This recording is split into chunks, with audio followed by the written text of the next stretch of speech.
নারীদেরকে পুরুষরা হামলা করছে কেন? তারা লিফলেট দিতে গিয়েছে। এটা কি ক্রাইম?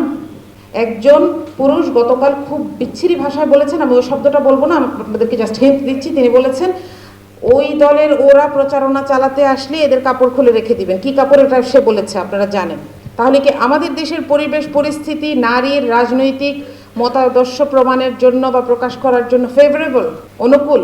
তাহলে এইটা তৈরি না করে আমরা নারীকে সামনে ঠেলে দিচ্ছি। ওই যে মিছিলে দেখেন না কিছু শোপিস সামনে থাকে, এরকম আমরা সামনে ঠেলে দিচ্ছি কেন? গোলাগুলি হবে না এই জন্য? আর হলেও নারীর গায়ে লাগবে এই জন্য?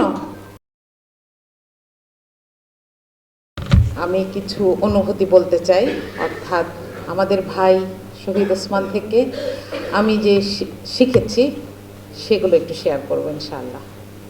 প্রথম কথা হচ্ছে ওসমান হাদি কী জন্য ফাইট করছিলেন এটা যখন আমি খুঁজছিলাম, কারণ এখানে কিছু ইমব্যালেন্স দেখছিলাম আমরা, তাই না? আমরা কিছু অঙ্ক মেলাতে পারছিলাম না।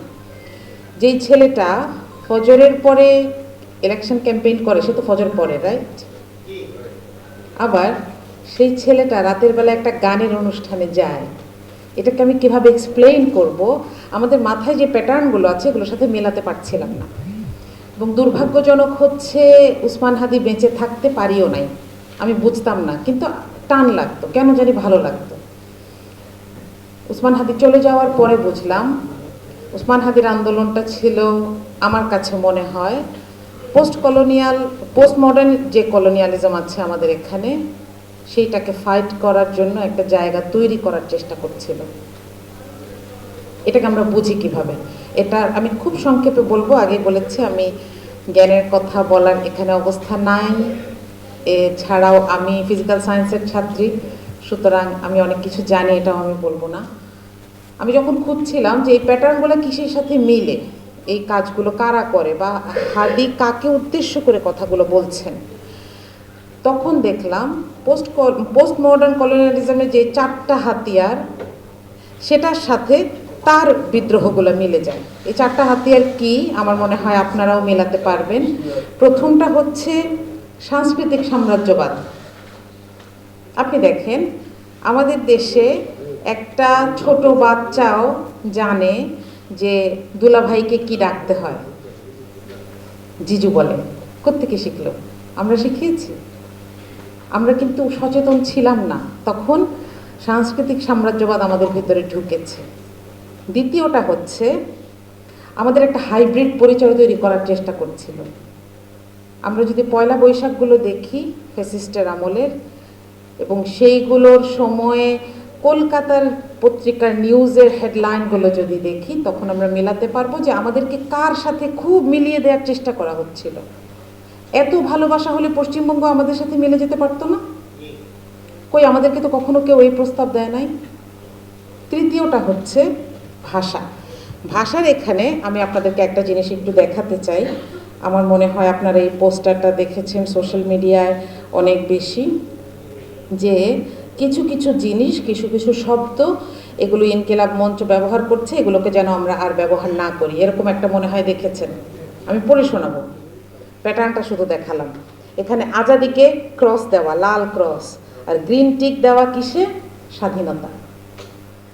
ক্রস দেওয়া ইনকিলাবে, গ্রিন টিক দেওয়া হচ্ছে বিপ্লব। তার মানে আমাদেরকে এই শব্দগুলো ব্যবহার করা যাবে না। ইনসাফ ব্যবহার করা যাবে না, সুবিচার বলতে হবে।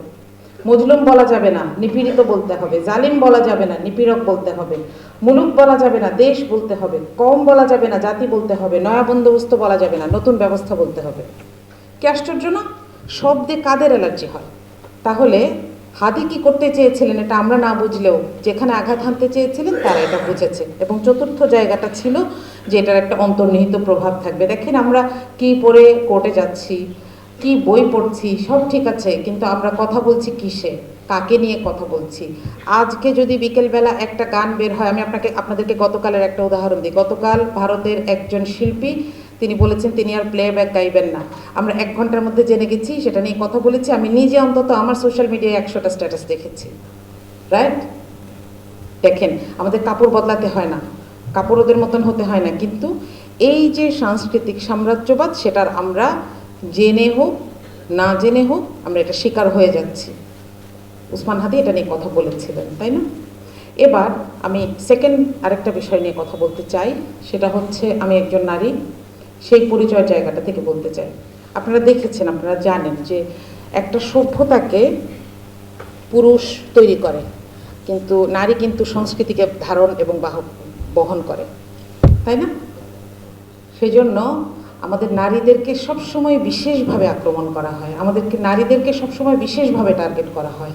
আমি অন্য আর কিছুর কথা বাদ দিয়ে আমাদের সামনে নির্বাচন, খুব দ্রুত একটা রাজনৈতিক জায়গায় এসে বলি, নারীর রাজনৈতিক পরিচয়কে আমরা কে কীভাবে দেখি সেটা নিয়ে অনেক ধরনের অ্যাটাক আমাকে সহ্য করতে হয় নারী হিসেবে। আমি যখন যাই কোনো একটা জায়গায় কথা বলতে, আমাকে বলা হয় কেন এটা হচ্ছে না, নারী কেন নাই, নারীকে কেন দেখা যায় না। আমি যদি পাল্টা প্রশ্ন করি, নারীকে নিয়ে আসার জন্য যে পরিবেশ দরকার সেই পরিবেশকে আমরা তৈরি করেছি?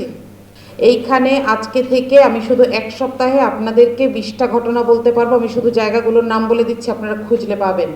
ভোলার চর ফ্যাশন, লালমনিরহাট, নোয়াখালী, ঢাকার মিরপুর, অনেকগুলো জায়গা, যশোর জায়গা আমার কাছে আছে, আপনারা জাস্ট খুঁজেন পাবেন। নারীদেরকে পুরুষরা হামলা করছে কেন? তারা লিফলেট দিতে গিয়েছে। এটা কি ক্রাইম? একজন পুরুষ গতকাল খুব বিচ্ছিরি ভাষায় বলেছেন, আমি ওই শব্দটা বলবো না, আপনাদেরকে জাস্ট হিন্ট দিচ্ছি। তিনি বলেছেন ওই দলের ওরা প্রচারণা চালাতে আসলে এদের কাপড় খুলে রেখে দিবেন। কি কাপড় এটা সে বলেছে আপনারা জানেন। তাহলে কি আমাদের দেশের পরিবেশ পরিস্থিতি নারীর রাজনৈতিক মতাদর্শ প্রমাণের জন্য বা প্রকাশ করার জন্য ফেভারেবল, অনুকূল? তাহলে এইটা তৈরি না করে আমরা নারীকে সামনে ঠেলে দিচ্ছি। ওই যে মিছিলে দেখেন না কিছু শোপিস সামনে থাকে, এরকম আমরা সামনে ঠেলে দিচ্ছি কেন? গোলাগুলি হবে না এই জন্য? আর হলেও নারীর গায়ে লাগবে এই জন্য? আপনারা শুধু দেখেন যে হাদির আন্দোলনের সহযোগী জুমার সাথে কি আচরণ করা হয়েছে, তার সোশ্যাল মিডিয়ায় গিয়ে দেখেন। আমার মাঝে মধ্যে এই মেয়েটাকে ছুঁয়ে দেখতে ইচ্ছা করে যে ও কোত্থেকে এত সাহস পায়।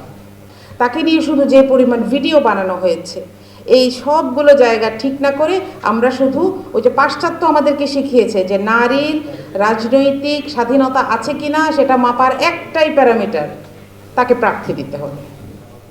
নারীর যে রাজনৈতিক মতামত থাকতে পারে সেটাকে প্রকাশ করার জায়গাই নাই। আপনি এখানে সেকেন্ডারি লেভেল, টার্সিয়ারি লেভেলের স্বাধীনতা কিংবা অধিকারকে কিভাবে খোঁজেন? আমার এই কথার মাধ্যমে আমি উসমান হাদির সেই আন্দোলনটাকে বারবার মনে করতে চাই, যেটা আমাদেরকে সাংস্কৃতিক আগ্রাসনের কথা মনে করিয়ে দিতে চায়। এবং সবার শেষে একটা কথা বলে শেষ করব, সেটা হচ্ছে বাংলাদেশে দায়িত্বের চেয়ার যতদিন ক্ষমতা এবং অর্থের উৎস হয়ে থাকবে ততদিন হাদিদের লম্বা লাইন বাড়তেই থাকবে। আমাদেরকে এই ব্যাপারে সতর্ক হতে হবে এবং এই দুইটা জায়গাকে আলাদা করে ফেলতে হবে। দায়িত্বের চেয়ার কখনো ক্ষমতার উৎস নয়। দায়িত্বের চেয়ারে যারা যাবেন তারা সেবক, এবং এই সেবক এমন হবেন হজরত উমরের মতন, যারা রাতে ঘুমাতে পারবেন না তাদের মনে হবে কি যে আমার অধীনস্থ এলাকায় একটি কুকুরও যদি পানি না খেয়ে মারা যায় এটার জন্য আল্লাহ আমাকে ধরবেন। কিন্তু এটা হচ্ছে না। আমরা দায়িত্বে যাই কেন? কারণ এইখানে গেলে অনেক টাকা পাওয়া যায়, আমি আমার আশেপাশে অনেক মানুষকে পুষতে পারবো।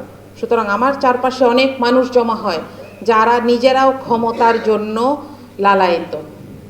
এই সংস্কৃতিকে বদলাতে না পারলে আমাদের সামনে শহীদদের লম্বা লাইন হবে। আমরা এরকম অনেক বড় বড় কথা বলবো। হ্যাঁ, আমাদেরকে এরকম একটু একটু প্রোগ্রাম করতে দিবে, কেন? দেখানোর জন্য যে এখানে মত প্রকাশের স্বাধীনতা আছে, কিন্তু আসলে কিন্তু মত প্রকাশের স্বাধীনতা নাই। আমরা যেন এগুলোতে না ভুলে যাই, আমরা যেন শহীদ শরীফ ওসমান হাদির আন্দোলনটাকে মনে রাখি এবং এটাকে বুকে ধারণ করি। আপনারা সবাই দোয়া করবেন আমার জন্য। আসসালামু আলাইকুম। 1 জানুয়ারি 2026 ইউটিউব জার্নালিজমের অগ্রদূত changeTV.press সংগ্রাম মুখর 7 বছর পেরিয়ে পা রাখলো গৌরবান্বিত 8 বছরে। এই আনন্দ প্রহরে সবাইকে নিরন্তর শুভেচ্ছা। আমি নিজেকে ধন্যবাদ মনে করি, আমি সৌভাগ্যবান। চেঞ্জ টিভির পক্ষ থেকে আমার সাক্ষাৎকার নেওয়ার জন্য তারা আসছেন এবং চেঞ্জ টিভি দীর্ঘ 8 বছর ধরে এই কাজগুলি করছে। আমি তারা অনেক ভালো কাজ করেছেন, দেশের মানুষের সুখ দুঃখের কথা প্রত্যক্ষ তুলে ধরছেন। আমার আশা থাকবে চেঞ্জ টিভি সামনের দিকে উত্তরোত্তর আরও সমৃদ্ধ হবে। একটাই শুধু আমাদেরকে উপদেশ দিতে চায় তাদের কাছে, সেটা হচ্ছে সত্য কথাটা মানুষের সামনে তুলে ধরা। মানুষের ভিতরে কি চায় তাদেরটা তুলে ধরা, মানুষের প্রত্যাশা তুলে ধরা, এবং মানুষের মধ্যে এই যে দেশাত্মবোধটা এবং সত্যবাদীটা, এটা জাগরণ করে চেঞ্জ টিভির সামনে থেকে এগিয়ে যাবে। এবং যারা দেশের কথা চিন্তা করে এবং দলমত নির্বিশেষে যে লোকগুলো আছে, তারা দেশের কথা চিন্তা করে, দেশের উন্নয়নের কথা চিন্তা করে, কোনো পক্ষপাতিত্ব করে না, তাদের বক্তব্য দেশের মানুষের তুলে ধরা, এই কাজগুলি সামনে এগিয়ে নিয়ে যাবে, এটা আমাদের প্রত্যাশা। অনেক ধন্যবাদ আপনাদেরকে, দেশবাসীকে, দেশবাসী পক্ষে সবাইকে আমি ধন্যবাদ জানাচ্ছি। changetv.press, এক ফোঁটা হলুদও নেই। আমরা শুধু আপনাদের কাছে একটাই আবেদন করব, মিথ্যার পিছনে দৌড়বেন না, সত্যকে ধারণ করেন, সত্যকে জনগণের কাছে তুলে ধরেন।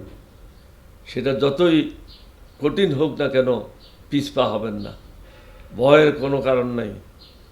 আল্লাহর সাথে থাকেন, আল্লাহ আপনাকে সাহায্য করবে। কোনো মানুষের কাছ থেকে কোনো সাহায্য কামনা করবেন না। ধন্যবাদ।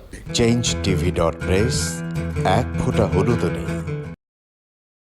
হ্যাঁ, চেঞ্জ টিভি আমি বিশেষ কারণে দেখি সুযোগ পেলে, বিশেষ করে তোমার অনুষ্ঠানটা যখন হয় আগে পরে আমি দেখে থাকি, ভালো লাগে, উপস্থাপনা ভালো, মোটামুটি সব কিছু ভালো। আমি তাদের শুভকামনা করি এবং চেঞ্জ টিভি আমি আশা করি সবসময় নিরপেক্ষ, যেহেতু এই চেঞ্জ টিভিটা সংবাদ প্রচারের একটা মাধ্যম, সুতরাং সঠিক সংবাদটাই চেঞ্জ টিভি প্রচার করবে, এটাই আমার কামনা থাকবে তাদের কাছে, সেই সঙ্গে আমার শুভেচ্ছা থাকবে। changetv.press, এক ফোঁটা হলুদও নেই। সুপ্রিয় দর্শক, এই চেঞ্জ টিভি বিগত 7 বছর ধরে খুবই গুরুত্বপূর্ণ ভূমিকা পালন করছে আমিরুল মোমিনিন মানিক। উনি তো এখন বাংলাদেশে একটা ন্যাশনাল ফিগার হয়ে দাঁড়িয়েছেন। তিনি সত্যকে ধারণ করে আছেন, সত্য প্রচার করে, সত্যের প্রকাশ করে, সত্য ধারণ করে তিনি একটা পরিবর্তন আনতে চেয়েছেন এই সমাজে। আমি আশা করি এটাতে অনেকে উদ্বুদ্ধ হয়েছেন এবং এই চেঞ্জ টিভির ভূমিকা অন্যকে অনুসরণ করার জন্য আমি আবেদন জানাবো। একই সাথে চেঞ্জ টিভির কর্তৃপক্ষ এবং দর্শক শ্রোতাকে আমার ব্যক্তিগত দোয়া এবং শুভেচ্ছা রইল। changetv.press, এক ফোঁটা হলুদও নেই।